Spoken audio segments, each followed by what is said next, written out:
Is there a standing order from the President to have Senator Bato arrested? Yes, still, there is.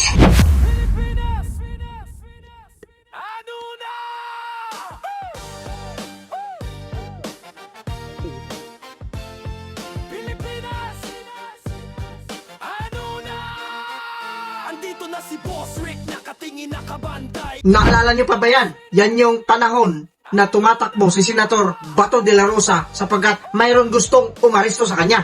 Ngayon, ang gustong umaresto sa kanya, hindi natin alam kung sino ang may utos. Yan ang aalamin natin dito sa video nito. Pero bago tayo magsimula rito, shoutout muna sa lahat ng mga subscribers, mga silent viewers, at syempre pa, yung ating mga suking commentors. And of course, yung ating mga bashers. Mga bashers, kagaya na sinasabi natin dito, binibigyan ko kayo ng karapatan para mag-comment kung talagang hindi kayo alien. Pero kung alien kayo, mag-comment pa rin kayo. Ngayon, tuloy tayo dito sa ating pag-uusapan. Itong si Senator Bato, kung maalala ninyo, may mga fake news na lumabas na eto nga, naaresto na. Lalong-lalo na yung mga PBB vloggers. Talaga naman, yung mga kanilang mga caption, didilis, iyak sa pagka-aresto kay Senator Bato. Dadalhin na sa dahig.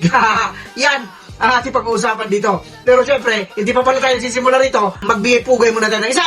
Magandang umaga po, Luzon, Visayas at Mindanao. At syempre pa sa mga kapatid natin, mga kababayan natin na nasa iba't ibang panig ng mundo. Magandang umaga, magandang tanghali, magandang hapon, magandang gabi po sa inyong lahat yan. Kamusta na po kayo? Sana po nasa mabuti kayong kalagayan. At sana po, patuloy kayong gabayan ng ating Panginoong Diyos sa araw-araw. Ngayon, balik tayo dito kay Senator Bato de la Rosa sapagkat ang bilis kumalat. Parang mga kabuti sa social media, tuwing nag-i-scroll ka, makikita mo, Senator Bato, arestado na. Ang kakapal ng mga pagmumukha ninyo. Ito yung sinasabi natin dito, pagka fake news, ang gagaling nila. Ang bilis ng mga keyboard warriors dito sa social media magpalabas ng mga kabulastugan, ng mga fake news. Nasaan na si Senator Bato ngayon? Ano nangyari kay Senator Bato ngayon? Pero ang pag-usapan natin dito, sino ba talaga ang may utos na arestuhin si Senator Bato de la Rosa sapagkat noon, kumakalat niya, nandiyan si Trililing na may dala-dala pang warrant of arrest galing sa ICC. Walang umamin, ang Malacanang nagsalita na. Hindi sila daw nakikialam dyan. At sabi pa nga ni PBBM, huwag kayong mag-alala sapagkat hindi po gobyerno may gawa niyan. Yan ang sinasabi natin dito. Pero alamin natin kung sino ba talaga yung nahuli. Kasi nga, kagaya na sinasabi natin dito, mayroon talagang tunay na nahuli. Eto, panoorin natin ang video.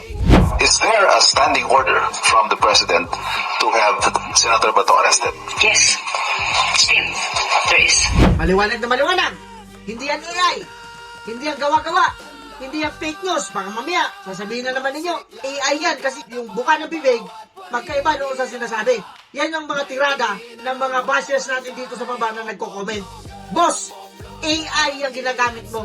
Maliwanag naman yan na sigurado naman tayo na hindi yan AI. Galing sa bibig ni Auntie Claire na may standing warrant of arrest itong si Senator Bato na alam ng PBBM. Maliwanag yung kanyang sinabi. Hindi po ba? Ulitin nga natin, baka mamaya, kamali lang tayo. I-play ulit natin ang video. Is there a standing order from the President to have Senator Bato arrested? Yes, still, there is. Maliwanag, sa pool talaga. Paano pa natin ipapaliwanag yan? Paano pa natin ipangangatwiran? Lalong-lalo na kayong mga PBBM vloggers, mga ubob kayo, mga bulag kayo sa katotohanan. Paano ninyo ngayon ipagtanggol yan? Na sinabi na mismo ng Auntie Claire na hindi klaro, pero ito ngayon talagang klarong-klaro.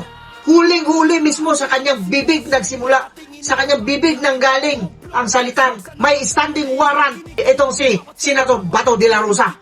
Maliwanag na maliwanag, kahit balik-balik ta rin ninyo, kaya wag na ninyong sabihin na walang kinalaman ang Malacanang sa mga nangyayari ngayon. Kaya pala, malakas ang loob nila na mang-aresto, magbigay ng kaso kung sino-sino kinakasuhan nila. Nadamay pati si Senator Rodante Marcoleta. At sa susunod na mga video natin, mayroon tayong pasabog dito, mayroon tayong naulanigan, mayroon tayong sniper na ayaw magpabanggit ang pangalan. Gusto niya magbigay sa atin ng impormasyon. Maraming salamat po.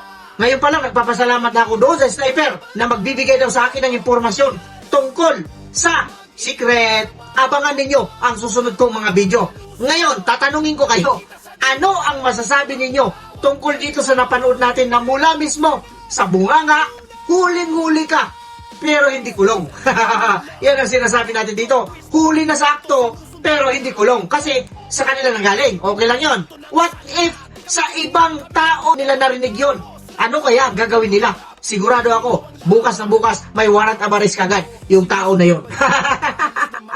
Yan ang sinasabi natin dito. Talagang nakakagulat. Kasi nga, dito magkakaroon ka ng idea na yung sinasabi nila, iba doon sa kanilang ginagawa. Pwede natin tawaging double standard, double blade, or doble cara. Bakit? Kasi nga, iba yung sinasabi kapag kaharap mo, at iba naman yung ginagawa nila pagka nakatalikod ka. Maliwanag naman yung sinabi niya, wag na natin pa ulit-ulitin dito, baka magsawa kayo, na walang kinalaman ang Malacanang sa mga nangyayaring kaguluhan dyan sa Senado. Hindi po ba? Si Senator Bato de la Rosa yung sadya nila, bakit nagkagulo dyan sa Senado na yan? Ano sabi nila? Ulitin ko na naman, maliwanag ang sinabi nila na wala silang kinalaman. Huwag kayong mag-alala, hindi gobyerno ang may pakanan yan. Yan ang sinasabi natin dito. Kaya i-comment ninyo kung ano naman ang magiging reaction ninyo tungkol sa video na napanood ninyo ngayon. With that, kagaya na sinasabi natin dito, mag-iingat po tayong lahat. Pwera lang sa mga taong of.